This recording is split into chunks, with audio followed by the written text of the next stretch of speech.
Well, just take a look at this video. It's trash, old tires, a dumping ground all around a vacant home just north of downtown. Neighbors say they're fed up and turn to the impact team for help. Now, we got that video back in August from a neighbor who said she's been waiting years for something to be done. What Kelly Cook uncovered when she started asking questions about the property reveals an eyesore next door wrapped in red tape. Faxon Avenue looks a lot different today than it likely did nearly 55 years ago when Shirley Miller's mother purchased this home in 1971. She passed in 2003 and left me the home, so this is a family heir.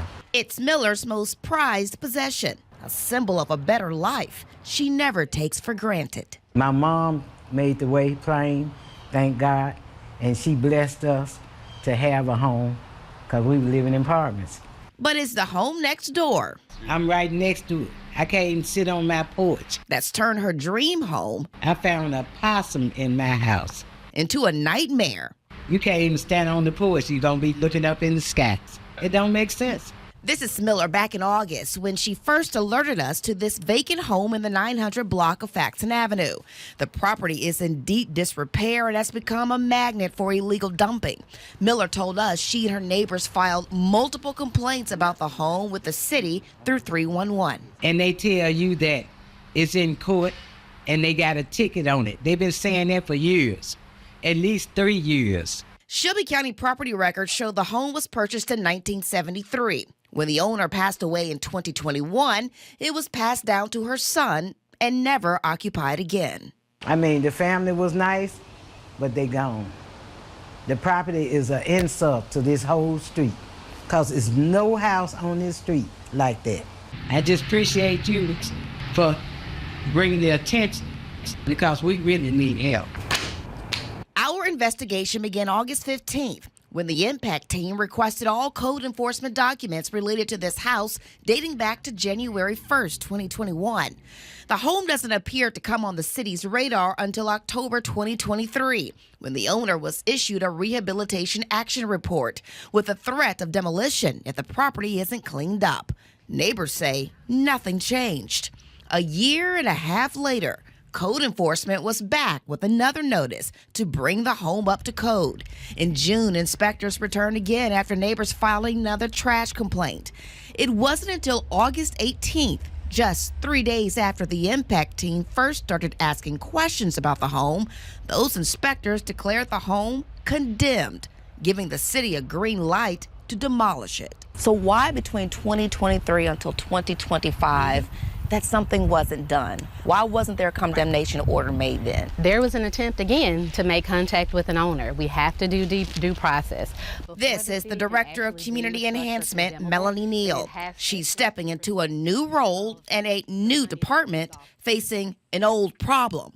What to do about vacant, neglected homes that drive down property values and sometimes worse. To me, the whole perception is that no one cares, that, people have just walked away from being invested and engaged in their neighborhoods, and that begets crime. City officials say they currently have at least 10,000 structures that have not had utilities for months, each considered abandoned or neglected.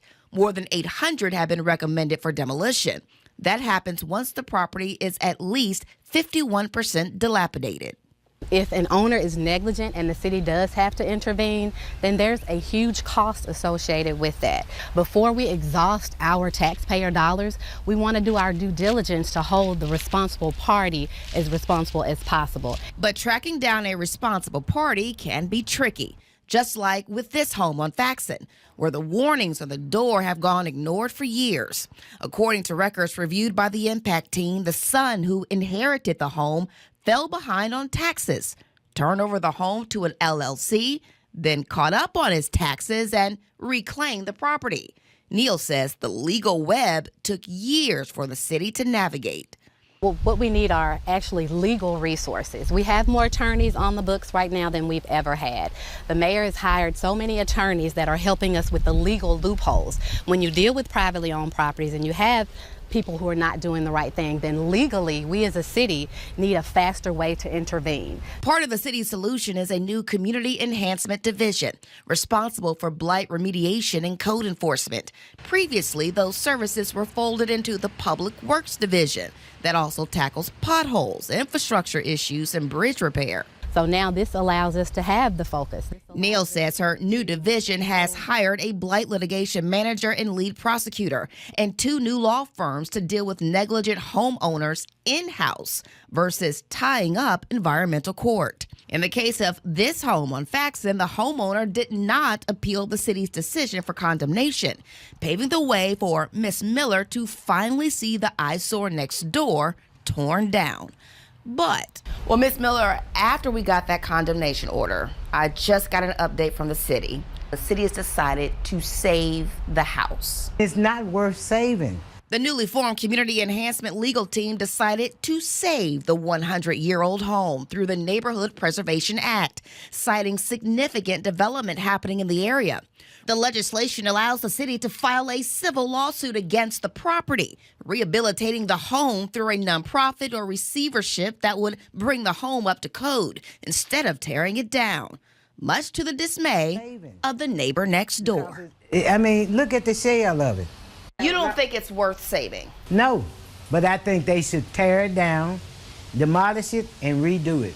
For the Impact Team, I'm Kelly Cook. Now, within the past few days, the original homeowner sold his house on Faxon to another LLC, which currently has it listed for sale. But city officials say that does not change their plans for the property. Late last week, Kelly made contact with the homeowner, who said he's aware of what's happening with the home he inherited, but did not want to talk about it on camera. For now, the city says field crews will secure the property, remove debris, and cut the grass.